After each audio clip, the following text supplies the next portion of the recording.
sa iyong bastos na nagmulat sa aming mga mata, ang naglantad ng mga kasinungalingan at pang-aabuso ng media, ang sinasabi nilang gago pero siya rin pumuksa sa mga iligal na droga, ang naglinis at tumapos ng problema hinggil sa tanimbala, ang barumbado na nagpahina sa puwersa ng mga terorista, ang patulog-tulog lang daw pero maraming naipatayong infrastruktura, at ang sinasabi nilang tamad na presidente pero kay raming nagawa sa gitna ng pandemya.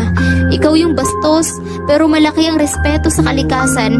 Sa pagpapalinis ng Boracay at Manila Bay ay paulit-ulit ka naming pasasalamatan. Ikaw yung sinasabing mamamatay tao ngunit magandang bukas ng kabataan ang ipinaglalaban.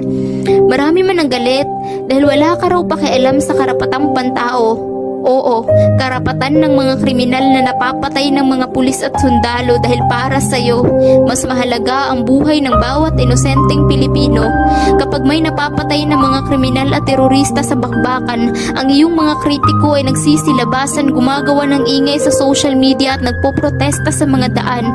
Pero kay sakit sa pakiramdam, natikom ang kanilang mga bibig kapag ang napapatay ay ang mga pulis at kasundaluhan. Ikaw lang yung leader na may pakialam, ang pangulo na nagpakita ng pagmamahal sa mga sundalo at mga kapulisan, ang nagbigay ng malasakit sa mga Pilipinong ng ibang bayan, ang presidente na tumugon sa hinagpis ng mga magulang, ang nagbigay daan sa pagsuko ng libu-libong mga terorista, at ang nagsilbing tulay sa pagbabagong buhay ng mga kabataang nalulung sa iligal na droga.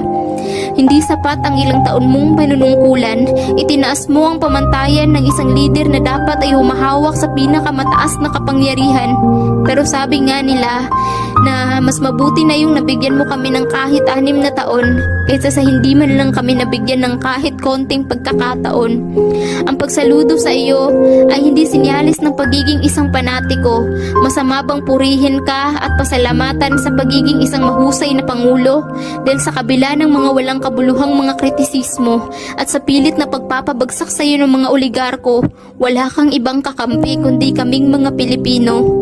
Hindi kami handa sa pag-alis mo sa pamahalaan, ngunit wala kaming magagawa kundi harapin ang masakit na katotohanan.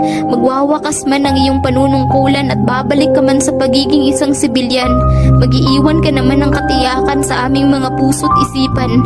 At iyon ay ang katotohanang isa ka sa pinakamagandang nangyari sa ating kasaysayan.